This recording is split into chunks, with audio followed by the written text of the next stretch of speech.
জানুৱাৰীত ৰাজ্যত প্ৰথমবাৰৰ বাবে অনুষ্ঠিত হৈ গ'ল শিক্ষকৰ যোগ্যতা নিৰ্ণয় পৰীক্ষা চমুকৈ টেট। টেটৰ ফলাফলো ঘোষণা কৰা হ'ল 25 জানুৱাৰী। কিন্তু টেটত উত্তীৰ্ণসকলৰ আশা পূৰণ হ'বনে?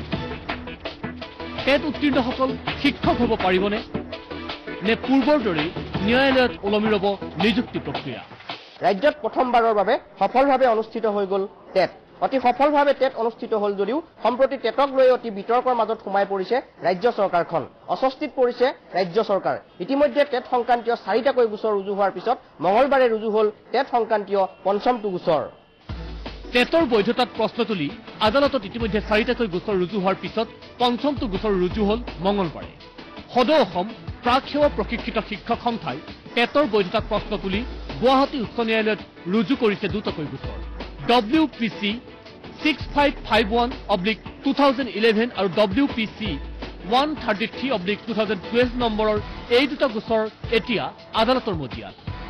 টেট অনুষ্ঠিত কৰি ৰাজ্য চৰকাৰে উচ্চতম ন্যায়ালয়ৰ এটা ৰায়ক উলংঘা কৰা বুলি অভিযোগ কৰিছে এইকেইটা সংগঠনে।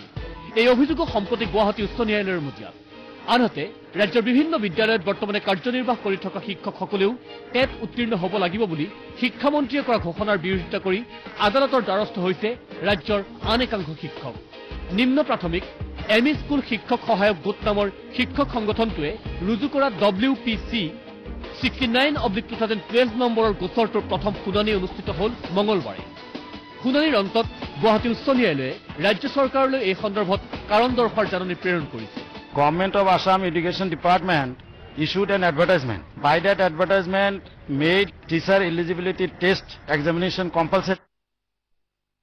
নিশাৰ খবৰত আজিলৈ ইমানেই। ইয়াৰ লগে লগে ষ্টুডিঅ' মজিয়াৰ পৰা মই দীপচনে বিদায় লৈছো।